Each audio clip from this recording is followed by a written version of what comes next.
I had a law enforcement background.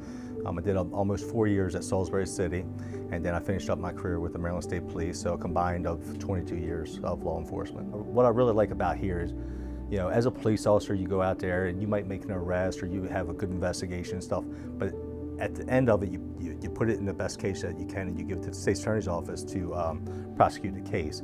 What I like about it is seeing it on this end. I never knew what it took to prove some of the cases that these guys take on. So I think that's very rewarding now that I can kind of look at both ends of it. It gave me an opportunity to come back and help the community where I actually live, which is very important to me. I mean, there's a lot of times, especially being, state police and stuff like that, you work everywhere and you give it, you put your heart and soul into it. But when you work at where you're living, you have a lot more to, a lot more skin in the game, kind of say, and it's important. And I went undercover for almost a year, which they consider like a deep undercover, where I actually lived where I worked at,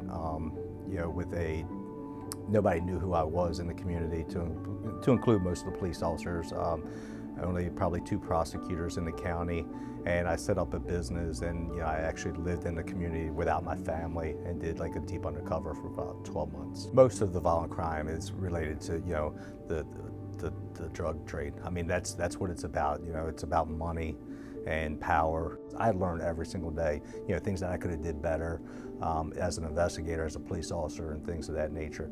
I mean, I just love being here and learning all that kind of stuff, and then also still have those contacts out in law enforcement and stuff like that, and just putting it, I call it a team. We're all on the same team, and I really do like that part of my job.